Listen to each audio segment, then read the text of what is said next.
ভাই জীবনে বহুত ভিডিও দেখছেন, এই ভিডিওটাও দেখেন, দেখা ভিডিওটা ভালো লাগলে একটা শেয়ার করে দিয়েন। ছেলেরা যদি 4টা বিয়ে করতে পারে তাহলে মেয়েদেরও 4টা কেন, মেয়েরাও বেশি করবে, কারণ মেয়েদের এনার্জি অলওয়েজ বেশি থাকে। ছেলেরা যদি 4টা বিয়ে করতে পারে তাহলে মেয়েরা পারবে না কেন? অবশ্যই পারবে, কারণ নারী পুরুষ সমান অধিকার। আর যদি একটা কথাই চিন্তা করি তাহলে মেয়েদের চেন কোনো কাজে লাগে না, চেন খুলে মুতার অধিকার তো তাদেরও আছে। মালে আসেন, একটা চাবি দিয়া যদি 4টা তালা খোলা যায় ওটাকে বলা হয় মাস্টার কি, আর একটা তালা যদি 4টা চাবিতেই খুলে সেটাকে বলা হয় খাঙ্কি। ধরেন আপনি 4টা ইঁদুর পালেন, আপনার কাছে গর্ত আছে একটা, বাহিরে অনেক বৃষ্টি, বুঝেনি তো ওয়েদার ডিমান্ড, এখন 4টা ইঁদুরের একসাথে গর্তে ঢুকতে হবে, তখন আপনি কি করবেন?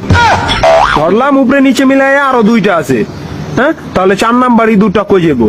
কানের ফুটা দা না নাকের ফুটা দিয়া? হ্যাঁ, তার মধ্যে মাসের মধ্যে 7 দিন থাকে লকডাউন। আমি মানি, আমি না শুধু সবাই মানে, মেয়েদের অনেক পাওয়ার, মেয়েদের অনেক এনার্জি। তাহলে দেশের মধ্যে ঘন ঘন লোডশেডিং হয় কেন? আমার মাথায় কোনোভাবেই ঢোকে না। একটা ছেলে যদি 4টা বিয়ে করে, 4টা ঘরে যদি 10টা সন্তান থাকে, তারপরে বাপের নামে একটাই থাকবো। এখন আপনি যদি 4টা বিয়ে করেন, একটা সন্তান হয়, তাহলে বাপের নাম কি দিবেন? সলিমুদ্দিন, কলিমুদ্দিন, আনোয়ার, মনোয়ার, নাকি গড়ে মিলাইয়া জানোয়ার? আপনি কি নারী না ঢাকা শহরের লোকাল গাড়ি? 30টা সিট ফুল, 20 জন দাঁড়ানো, তারপরও বলে পিছনে সিট খালি, ওঠেন তাড়াতাড়ি, পিছনে সিট খালি, ওঠেন তাড়াতাড়ি। শুধু এই সমস্ত মেয়েদের কারণে পুরা নারী জাতির সম্মানহানি হয়।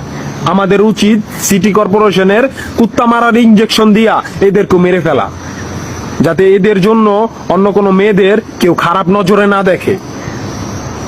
মা রানী কোনানকার।